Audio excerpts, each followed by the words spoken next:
अब माँ होने के बारे में, माँ बनने के बारे में मैं तुमसे ऐसा क्या ही कहूँ जो मैंने पहले नहीं कहा है या तुम्हें पहले से पता नहीं है।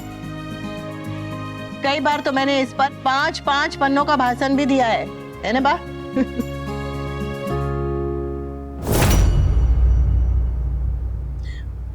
बस इतना कहूंगी कि बेबी के साथ हर एक पल को बहुत सहज के रखना, क्योंकि बच्चे जो है ना बहुत चालाक होते हैं। कब गोद से उतरकर उंगली पकड़कर चलना सीख जाते हैं और फिर कब उंगली छोड़कर दौड़ने लगते हैं, पता ही नहीं चलता। कब स्कूल जाना शुरू कर देते हैं, कब गली में अपने दोस्तों के साथ खेलना शुरू कर देते हैं, कब बड़े होकर काम पर, पता ही नहीं चलता सच में। इसलिए जब तक बेबी गोद में होगा ना, वो हर पल अपने मन में बसा लेना। वो ऐसे कैमरा से फोटो खींच के रखते हैं ना, वैसा रख लेना और बहुत सारी फोटो खींचना, बाद में देखकर मजा आएगा। इस प्यारे से सफर में हम सब की तरफ से तुम्हें और तुम्हारे बेबी को ढेर सारी शुभकामनाएं।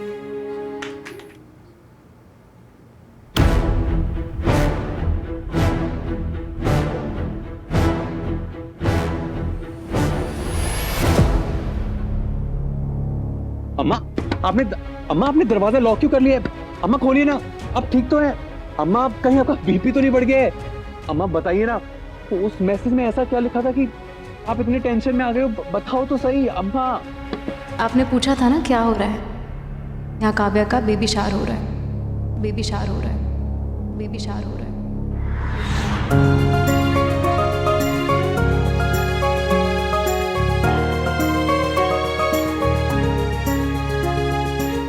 मालती, मालती, मैं आज बहुत बहुत ज्यादा खुश हूँ। हमारे घर में नन्हा मेहमान आने वाला है, तो ऐसा लग रहा है कि सब मिल गया। हाँ, मेरी थोड़ी आमदनी कम है, पर तुम देखना, मैं हमारे बच्चे की अच्छे से अच्छे स्कूल में दाखिला करवाऊंगा। मैं उसके सारे शौक और सारे सपने पूरे करूंगा, तुम देखना।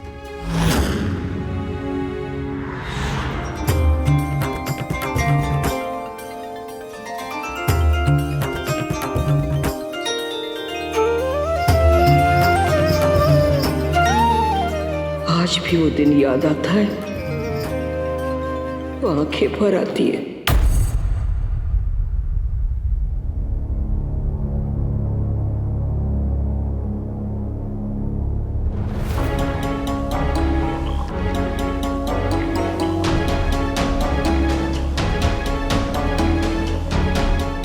मैं कल से तुमसे बात करने की कोशिश कर रहा हूं और मैं कल से तुम्हें अवॉइड कर रही हूं। दिखाई दे रहा है मुझे? तो समझ जाओ ना, मुझे बात नहीं करनी है। क्यों समझू? हाँ, यहाँ पे ना हर चीज तुम्हारी मर्जी से नहीं होगी पखी। अच्छा, घर में फंक्शन चल रहा है, लेट मी गो। क्या सोच के? किससे पूछ के तुम ऑफिस ज्वाइन कर रही हो? सात्विक, मैं तुम्हारी वाइफ हूँ, गुलाम नहीं कि तुम्हारी परमिशन की जरूरत पड़े। जिसका ऑफिस है उसकी परमिशन से ज्वाइन कर रही हूँ। तुम ऑफिस जाके क्या साबित करना चाहती हो? कॉलेज तो तुमसे पूरा हुआ नहीं, ना कोई डिग्री है तुम्हारे पास, ना कोई डिप्लोमा, किसी चीज का एक्सपीरियंस तो है नहीं, तो क्या करोगी ऑफिस जाके? हाँ, कैसे सवार हुआ ये भूत ऑफिस जाने का? तुम्हें तो कोई काम करने का शौक था नहीं ना? बताओ क्यों जा रही हो? मुझे और मेरी बहन को परेशान करना चाहती हो ना? This is what you want?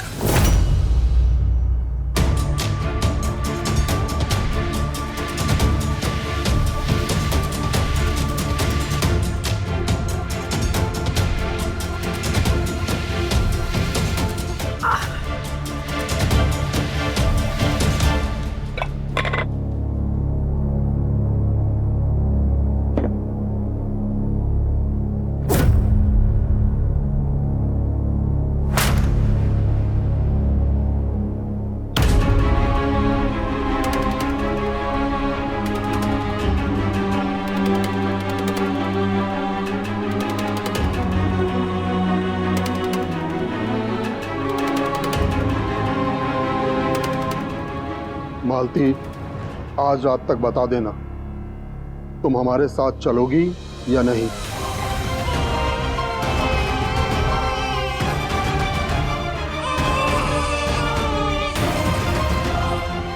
फैसला लेने से पहले एक बार सोच लेना।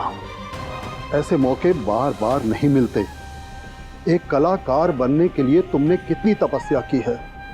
अब नटराज उस तपस्या का तुम्हें फल दे रहे हैं तो पीछे हटना, ये तो स्वयं नटराज का अपमान होगा। मां तो हर औरत बनती है, लेकिन कलाकार बनना सबके भाग्य में नहीं होता। ये बच्चा तुम्हें नहीं, तुम्हारे पति को चाहिए था।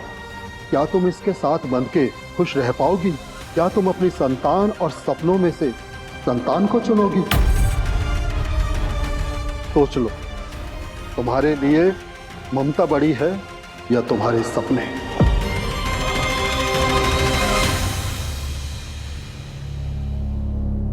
बाल्टी, सुन, पंडित जी ने कहा है बच्चे का नाम औ से रखना है।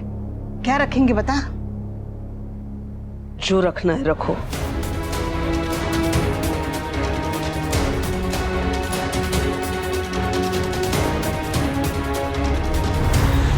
कहते हैं कि मां बनना एक औरत के लिए सबसे बड़ा वरदान है, लेकिन उसे एक वरदान के लिए एक औरत को कितनी बड़ी कीमत चुकानी पड़ती है वो सिर्फ और सिर्फ एक औरत जानती है। कितने सपनों का गला घोंटना पड़ता है, कितनी ख्वाहिशें छोड़नी पड़ती है, कितने त्याग करने पड़ते हैं। लेकिन अनुपमा जैसी बेवकूफ औरतें महान मां बनने के लिए त्याग करती जाती है, करती जाती है, करती जाती है। क्यों? हमेशा औरत ही त्याग क्यों करे? हमेशा औरत के सपनों की बलि ही क्यों ली जाए? क्यों? बोलो, क्या चाहती हो? बोलो। देखो बाकी, बहुत मनमानी हो गई तुम्हारी अब, ठीक है? अब बस, अभी के अभी जाओ अनुज के पास और उसे जाके बोलो तुम ऑफिस नहीं जाओगी। क्यों? क्योंकि मैं कह रहा हूं। तो मेरी भी सुन लो अधिक, मैं ऑफिस जरूर जाऊंगी।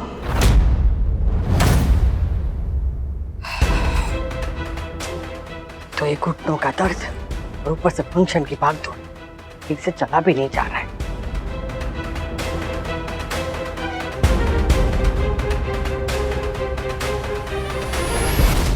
आई नो, तो मना क्यों कर रहे हो? डर लग रहा है ना कि कहीं मैं बडी को तुम्हारे और तुम्हारी बहन की असलियत ना बता दूं। उसके लिए ना मुझे ऑफिस ज्वाइन करने की जरूरत नहीं है अधिक।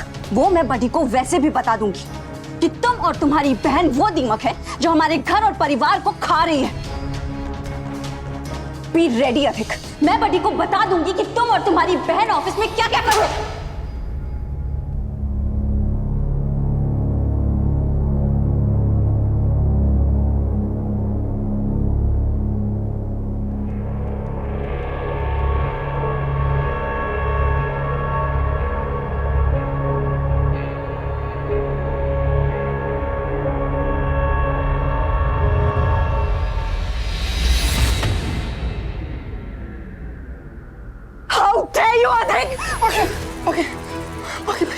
बाकी प्लीज मुझे मारना मत।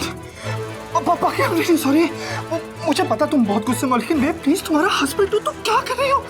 बाकी नीचे फंक्शन चल रहा है, प्लीज मुझे मारो मत प्लीज। बाकी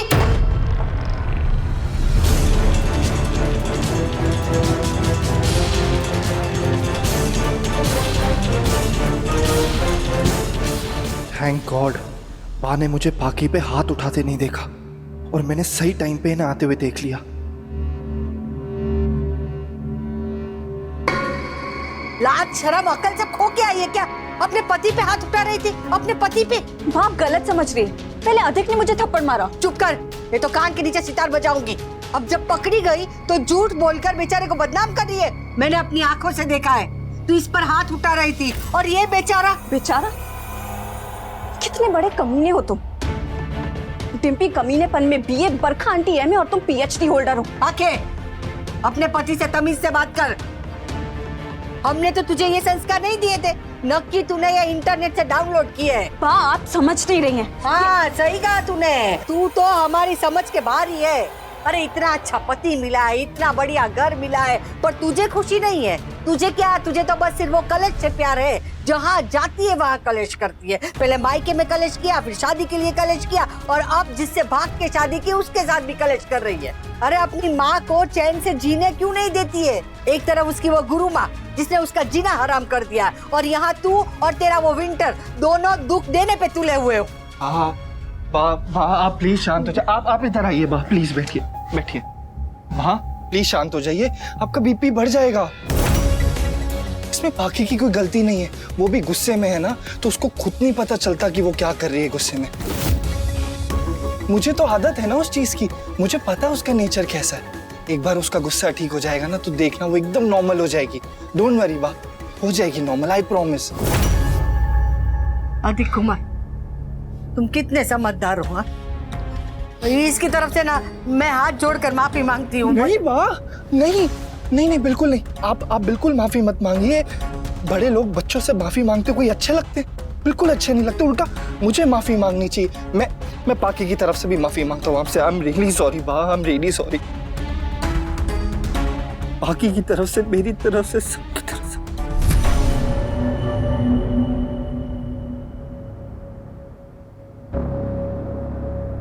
बा, हम एक काम करते हैं, हम लोग ना चलते हैं।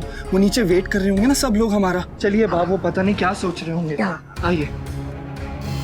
देख, सबके सामने तमाशा नहीं करना है ना, इसलिए चुप हूँ। अगर दोबारा ऐसी हरकत की ना, तो तेरे बाप का गुस्सा तो तुझे पता है। चलिए बा।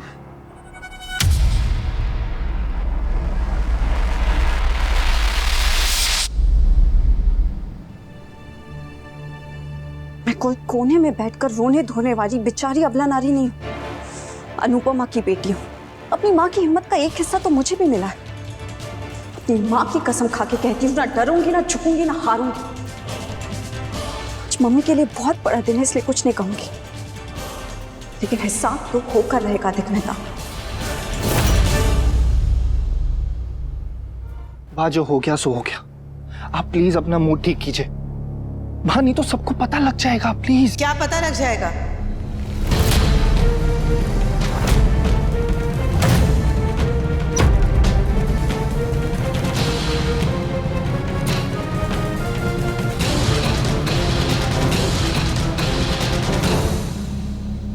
अनुपमा, क्यों तुम मुझे बार बार चोट पहुंचाती हो? तुम्हारी वजह से मेरे पुराने जख्म ताजा हो गए।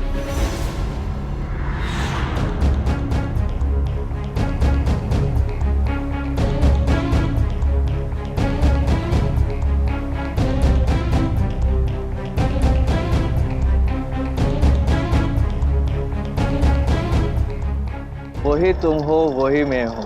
ऐसे लग रहा है जैसे हमारा नया जन्म हुआ है। थैंक यू मालती।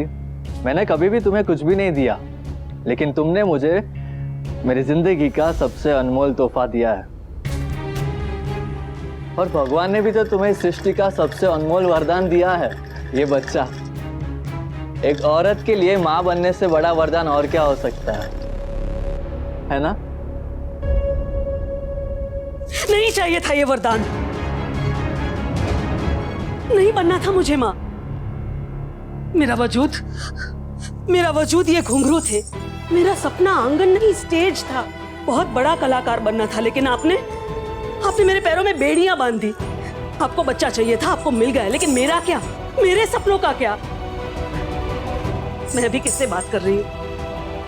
एक मामूली से क्लर्क को क्या पता कि सपने क्या होते हैं, एम्बिशन क्या होता है, कला क्या होती है। मालती, मैंने तो कभी तुम्हें तुम्हारे सपने पूरे करने के लिए नहीं रोका, और ना ही कभी डांस करने के लिए रोका, और ना ही आज रोकूंगा। पर तुम्हें हमारा ये बच्चा पैरों की बेड़ियां लग रहा है, तो ठीक है, आज से इस बच्चे की जिम्मेदारी मेरी, इस बच्चे की जिम्मेदारी मैं उठाऊंगा।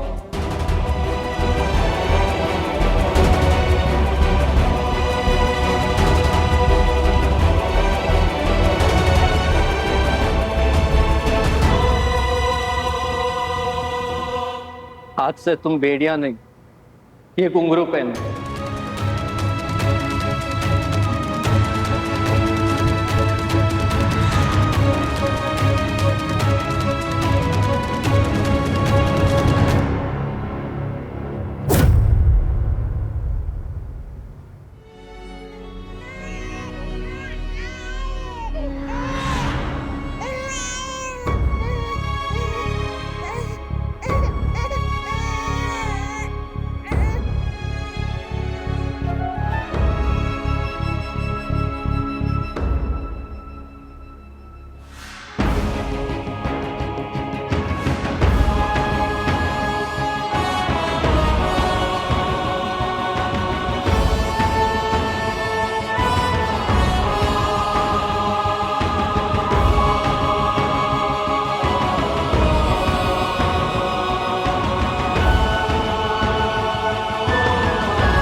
पता चल जाएगा?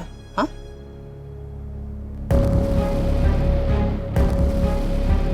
आप रो रही थी बा?